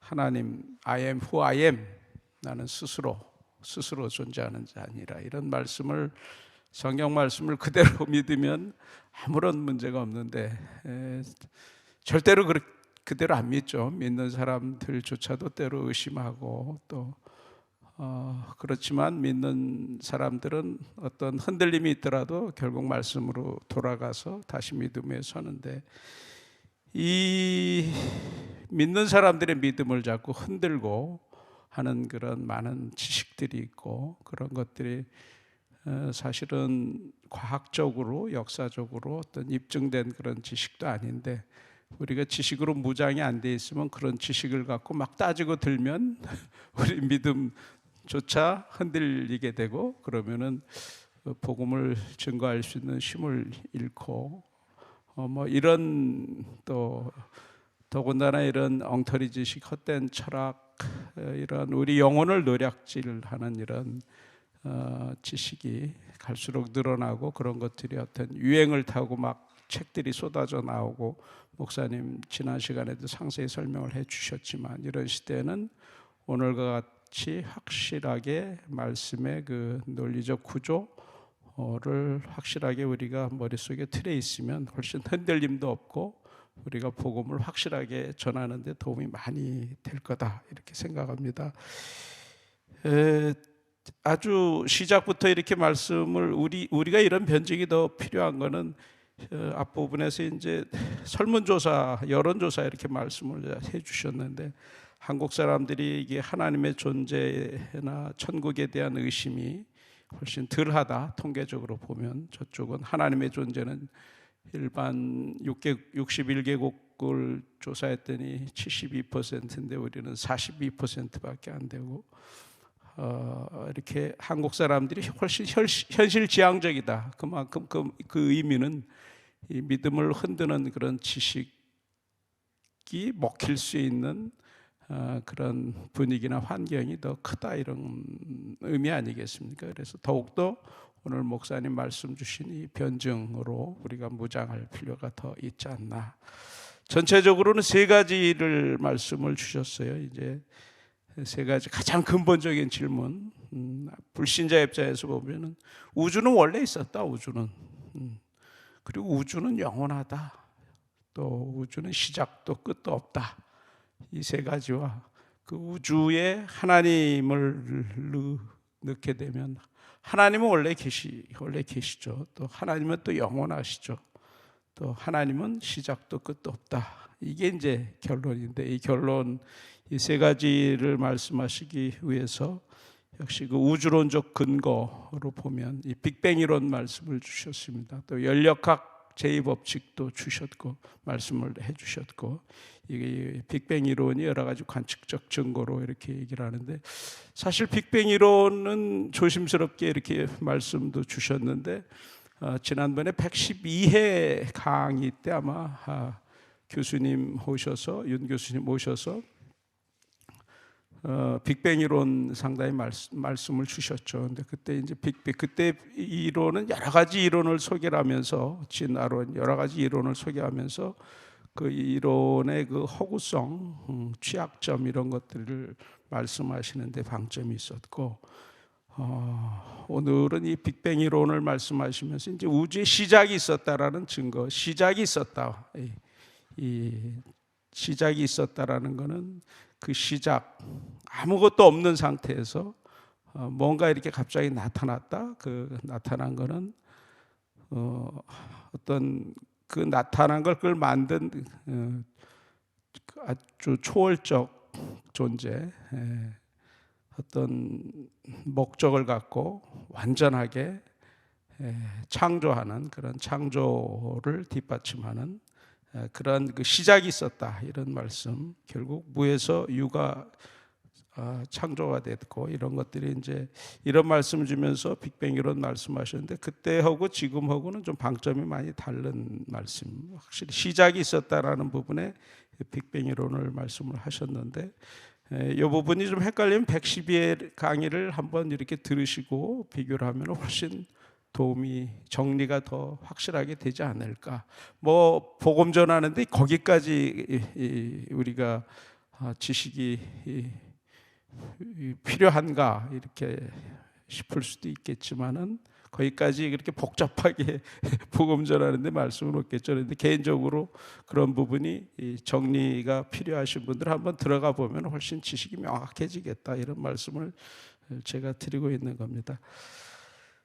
그래서 결론은 하나님은 원래 계신 분이고, 하나님은 영원하시고, 하나님은 시작도 끝도 없다라는 이러한 결론에 도달하는 데 있어서 훨씬 우리의 논리나 여러 가지 지식적 그 연결고리가 이렇게 맞다, 이런 말씀인데, 이 말씀하시면서 결국 그 하나님이 이러신 분이기 때문에 결국 하나님이 계시니까 어떤 도덕이라든지 우리의 양심, 윤리, 도덕에 대한 절대 기준도 확실히 있는 거고, 이 하나님의 존재를 믿으면 결국 이 도덕과 인권의 근원 대신 하나님을 믿는 거고, 그래서 이 인권이라는 개념은 하나님을 떠나서 생각할 수 없는 거다.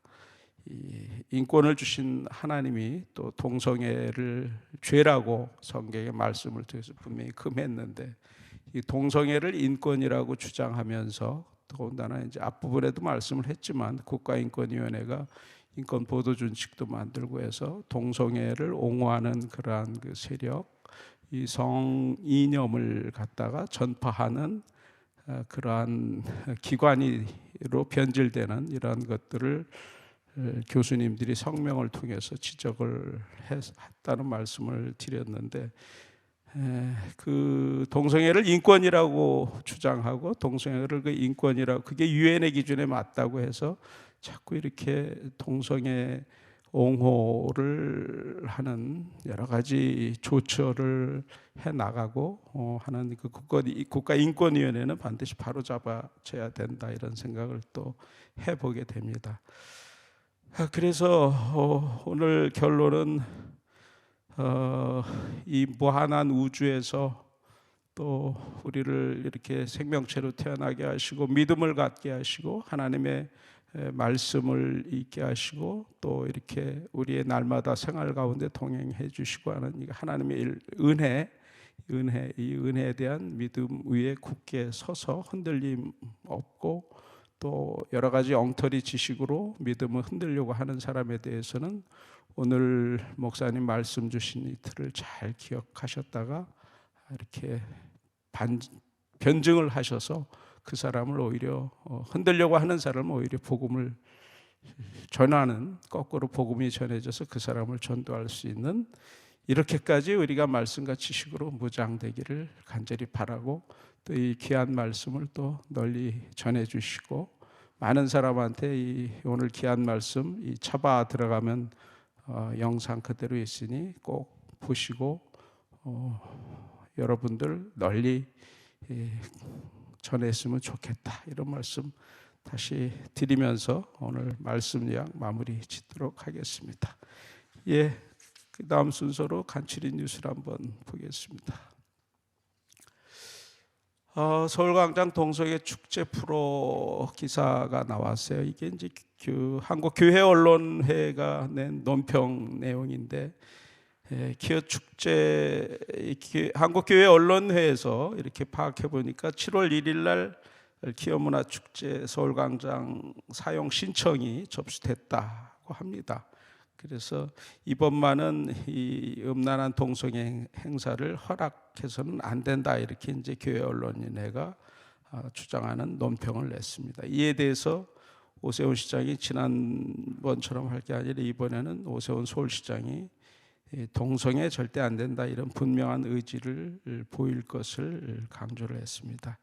이 성명 교회 언론회는 이 성명에서 이 기업 문화 축제 주최자들이 굳이 동성애 행사를 서울광장에서 계속하려고 하는 의도가 단순히 성소수자에 대한 이해를 구하는 그런 문화가 아니라 바로 자기들이 주장하는 그런 성혁명 이념을 심어주고 이 네오 마르크스주의를 확산시키려 하는 것이기 때문에 절대 허락이 돼서는 안 된다. 그래서 서울시가 서울광장 사용을 만약에 다시 허락한다면 그거는 시민들, 국민들 사이에 이념적, 정치적 갈등을 조장하는 그런 책임을 져야 될 것이다, 이렇게 이제 논평을 통해서 분명한 입장을 언급을 했습니다. 예, 그 다음이요. 요 이전 기사 있죠? 춘천시 기어문화 축제 장소. 반면에 이제 서울시는 앞으로 이제 7월 달인데 이게 이제 과연 허가할지 안 할지 이게 이제 지금 관심이 초점이 되고 있고, 춘천시는 기어 축제 장소를 불허를 했습니다. 이 기어 축제 주최 측이 의암공원 사용을 신청을 했는데 춘천시는 불허했습니다. 이 행사장에서 부스 운영을 하면은 사실상 그 상행위가 이루어지기 때문에 그러한 상행위는 허락할 수 없다. 또 민원, 거기에 따른 민원이 많다, 이런 이유를 들어서 공원 사용을 허가하지 않았습니다. 이 기어 축제 측은 당초 5월 14일 의암공원에서 행사를 열게 해달라, 이렇게 신청을 했죠. 그런데 최종 춘천시는 허가를 안 했습니다. 이 서울시도 이런 결단이 나오기를 또 기대해 봅니다. 예. 학생인권 지나친 강조로 학교 폭력이 증가하고 있다, 이런 뉴스인데요. 최근에 학생인권조례 폐지 논란 계속되고 있죠. 지금 서울시 학생인권조례 폐지 지금 접수가 돼 있는, 폐지해달라 이런 조례가 접수돼 있는 그런 상태죠. 이런 가운데 이 교육부 차관이 이 학생 인권에 대한 지나친 강조가 학교 폭력 증가의 한 원인이 되고 있다, 이렇게 말해서 주목을 끌고 있습니다. 이 장상윤 교육부 차관 언급인데 지난 10일 정부 서울청사에서 이 학교 폭력 근절 종합 대책을 발표하는 자리에서 이같이 말했죠. 장 차관은 이 교권이 확립되지 않은 상황에서 학생 인권을 지나치게 강조하다 보니까 그것이 학교 폭력 증가의 한 원인이 된 것 같다, 이런 언급이었습니다. 그리고 이 학교 폭력 문제가 정치적 사안이 아니라 이제 국민적 관심사라고 이렇게 강조를 했고, 여야가 모두 관련법 개정 등 후속 조치에 대한 의지를 갖고 있다, 이렇게 덧붙였죠. 예, 앞으로 이 부분에 있어서 변화가 확실히 반영이 돼서 학생 인권 조례가 확실히 서울시에서는 없어지기를 또 바라는 마음 간절합니다. 예, 그 다음 기사요. 이게 지금 사진으로 보면 확실한 남자 아닙니까? 이 남자가 여성 역도대 출전을 해서 우승을 해버렸죠. 이 캐나다에서 일어난 일입니다. 여성 역도대인데 여성 84kg 이상 체급에서 이 사람 이름이 에비 실버버그라는 사람인데 이름이 167kg를 번쩍 들어 올렸대요. 그래서 그 이전 우승자의 기록을 45kg이나 넘겼으니까 얼마나 대단한 기록입니까? 근데 문제는 이 생물학적 남성이라는 거죠. 근데 어떻게 여성대회 남성이 이렇게 출전이 가능해서 우습게도 우승을 해버리냐, 말이 안 되지 않느냐가 상식인데 이 대회 규정이 그렇게 되어 있다는 겁니다. 캐나다 규정이 이른바 이제 PC주의 아시죠? 정치적 올바름을 지향하는 이 캐나다 역도 연맹이 이 생물학적 남성이라고 해도 자기 스스로 여성이라고 생각하면 출전이 가능하다 이렇게 규정을 만들어 놓았다는 거죠. 그래서 이 사람이 그냥 여성대에 들어가서 싱겁게 우승을 해버렸는데 이 사람 이전에 작년에는 우승자는 앤 안드레이스라는 여성인데 이 여성도 트랜스젠더 여성입니다. 트랜스젠더 여성. 그래도 이 트랜스젠더 여성은 생물학적으로 이렇게 여성화 하려고 이런 화학 호르몬 요법도 쓰고 해서 트랜스젠더 여성이 됐는데 이 여성이 이 남자에서 여성이 됐으니까 트랜스젠더 여성이니까 이 여성도 기운이 셀 거 아닙니까? 그래서 거의 압도적인 기록으로 이 대회를 캐나다 그 역도 대회에서 싹쓸이 하다시피 해왔는데 이번에는 진짜 남자가 나타나갖고 우승을 해버렸으니까 굉장히 본인 스스로 이게 말이 되느냐 이렇게 주장을 했다는 이런 약간 해외 토픽성 여러 가지 생각해보기 요즘 차별금지법 세계적으로 이렇게 선진국에서 통과가 돼서 나타나는 여러 가지 이상한 현상 중에 하나에 대한 기사입니다. 이게 기사가 재미있으니까 이게 일반 언론에서까지 이렇게 크게 보도가 된 것 같습니다. 예. 동성애 퀴어 축제 서울광장 사용 승인 반대 기자회견 내용이죠. 앞부분에 서울교회 언론의 설명 논평 내용 말씀드리면서 이번에는 절대 서울시에서 이런 허가를 해서는 안 된다라는 내용인데 워낙 상황이 예민한 문제이고 중요한 문제이기 때문에 4월 17일 날 오전 10시 서울시청 앞에서 서울광장 사용 승인 절대 반대하는 기자회견을 합니다. 이 거룩한 방파제 지난해에도 기어 축제 반대 국민대회 개최가 있었는데 기어 축제 반대 국민대회 무려 한 10만 명 정도 왔었죠.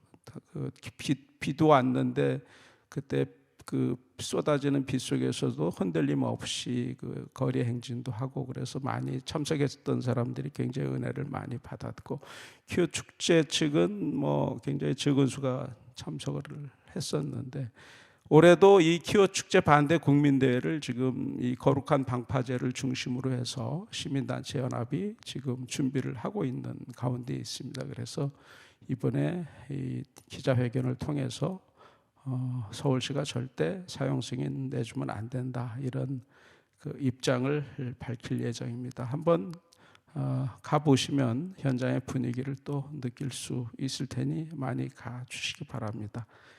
예.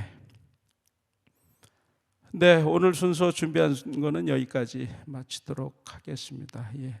다음 주는 119회입니다. 대한민국의 기원이라는 제목으로 박명수 교수님 오셔서 또 귀한 말씀 주시겠습니다. 다음 주 순서도 꼭 기억하셨다 꼭 와주시길 바라면서 오늘 여기까지 마치도록 하겠습니다. 예, 기도하겠습니다. 하나님 감사합니다.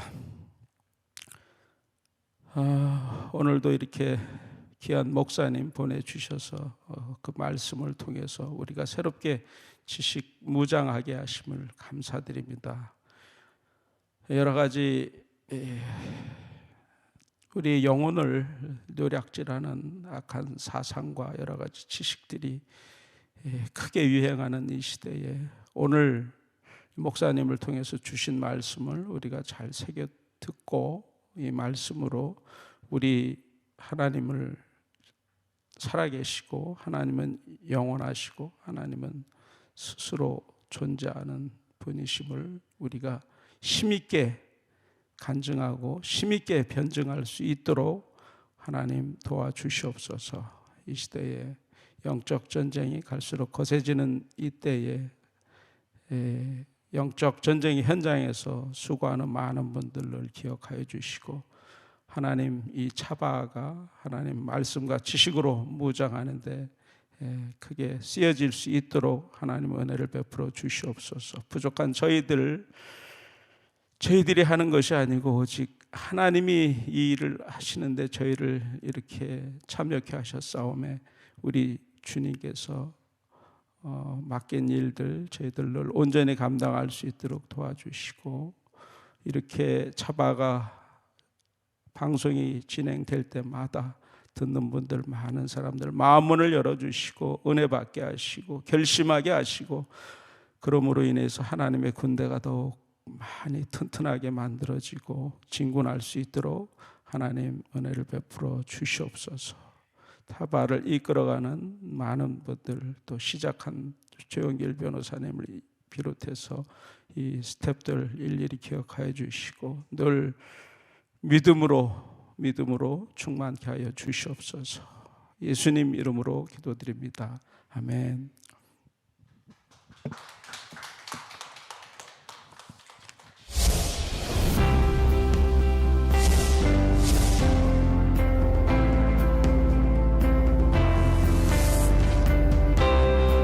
채널 공유운동, 유튜브 채널 공유운동에 대해서 말씀을 드리겠습니다. 차바 채널과 여러분들의 교회의 유튜브 채널이 공유된다는 게 무슨 뜻인가 하면 차바에서 매주 금요일마다 차별금지법에 관련된 좋은 영상을 실시간으로 송출하게 됩니다. 차바와가 공유된 여러분들의 교회 유튜브 방송에도 저희들이 영상이 실시간으로 송출되게 됩니다. 처음에 시작할 때 50개, 100개, 200개, 240개까지 증가했습니다.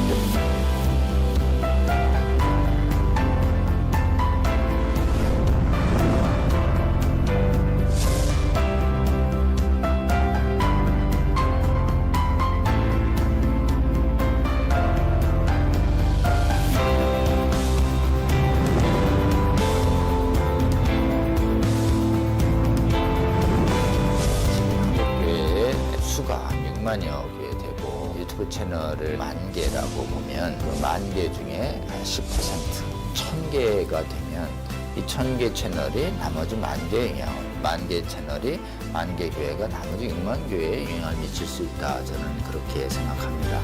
이 차별금지법 제정 시도가 2007년부터 시작이 됐는데 한 번 차단이 되는 것으로 끝나는 것이 아니고 한 번 차단이 되면 또 제기되고 또 제기돼서 지금 15년 이상 차별금지법 제정 시도뿐만 아니라 인권 조례를 통해서 사실상의 차별금지법이 하위 법령이 만들어지고 있고 또 초중고등학교에서 젠더 및 동성애 성교육이 지금 강하게 일어나고 있고 이 운동이 지속적인 반대 운동이 필요하고 또 계몽 운동이 필요합니다.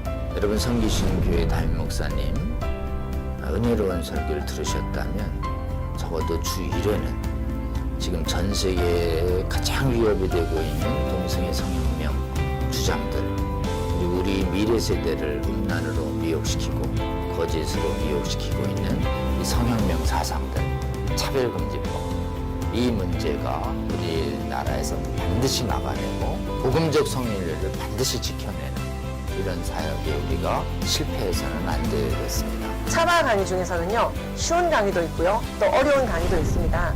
쉬운 강의는 한 번 듣고 이해가 되지만요, 어려운 강의는 또 여러 번 들으실 수가 있어야지 되는데요. 이게 교회 채널을 통해서 모든 성도들에게 공급이 된다면 정말 좋겠죠. 그 운동을 우리가 하고 있는 것입니다. 차바 채널 이 공유운동, 저는 우리 주님께서 저희에게 알려주신 방법이라고 생각합니다. 차별금지법을 제정을 성공적으로 막아내고 음란을 정당화하고 음란을 강요하는 각종 악법들을 막아내서 대한민국 교회와 대한민국을 지키는데 아주 귀하게 사용하실 거라고 생각합니다. 여러분, 이 거룩한 도로 개설운동, 그리고 거룩한 성령의 검 배포 운동에 기도하시면서 지속적으로 함께 해주시기를 여러분 주위에 권면해 주십시오. 여러분의 작은 동참이 한국교회와 세계교회를 새롭게 하고 주님 다시 오실 때까지 이 악하고 음란한 세대를 선하고 거룩하게 만드는 데 귀하게 사용하실 거라고 그렇게 믿습니다.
여러분의 작은 관심이 세상을 바꿀 수 있습니다. 차바 채널 공유 채널 공유운동에 차바 채널 공유 운동에 꼭 꼭 부탁합니다.